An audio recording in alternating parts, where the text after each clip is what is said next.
I cannot believe this just when I'm really starting to get into these Yakuza games.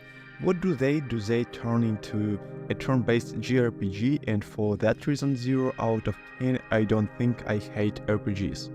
As much as people think it's just that a lot of the ones I play are for your entertainment and not my enjoyment. Kingdom Hearts 4.7 by death will not be a good game, but me playing that game I already know that's a good video with Yakuza Like Dragon Quest. I like this game because it's kind of like Dragon Quest for Rain. Now I am gonna be real with you guys. This game does not have the best combat Dragon Quest. Its poster Shine Megami is more strategic, Into the Breach faster and more strategic Yakuzas. Turn-based combat is like its usual combat, and that it's carried by the crazy animations. Go ahead and kill that. Man with the flock of pigs, go ahead and use your power nap ability now. You see what I'm saying, how this is a good game where they did step it up.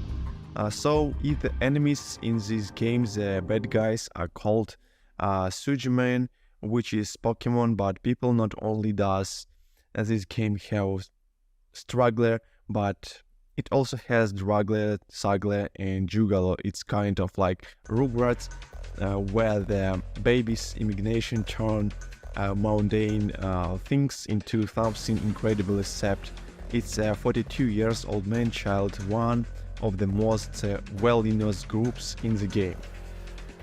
A gang of Twitter users, but since they are outside, you know that it's all just happening in his head. You also get good alias like Jackie Chan's, Dr. Nancy Chan, and this guy, but you need to know about this game. This game is like to Yakuza Slog, okay? This is Blazing and Curse. There were parts of the main story where I was completely sucked in, some parts where I was starting to fall asleep.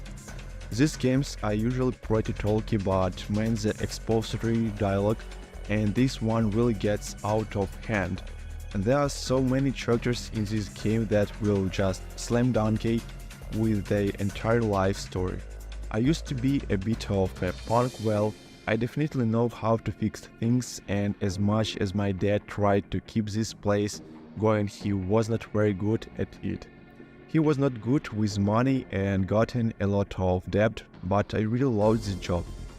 My granddad, who opened this place, was a really skilled technician. He has been a constant inspiration to me. I just wanted to upgrade my weapon out of the ones I have played this one.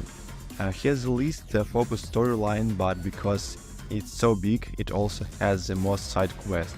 And if you know anything about Yakuza, then you know that those games have the best side quest in video games. You have changed to figure out which guy is peeing in the river. Naturally, I thought it was this guy, but he was just watering a plant, so then I saw this guy, but he was just playing a flute. This is genius of Yakuza many RPGs. They get so bogged down in their own surnesses that they forget to entertain it and delight the players. The most impressive part of this game to me is how it can take you through so many different modes. It cannot be as dramatic, it's intense, it's sad, and then this happens. Excuse me, can you tell me how to get to the station? Alright, thank you. Even if you don't like this game, you can just go to the arcade and play the entire game. Of Virtual Fighter 5.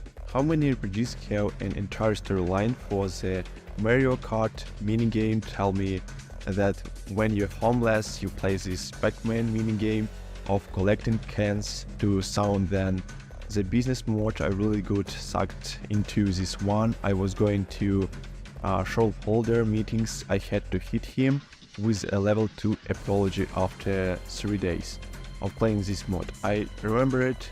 Yes, this is just a mini game.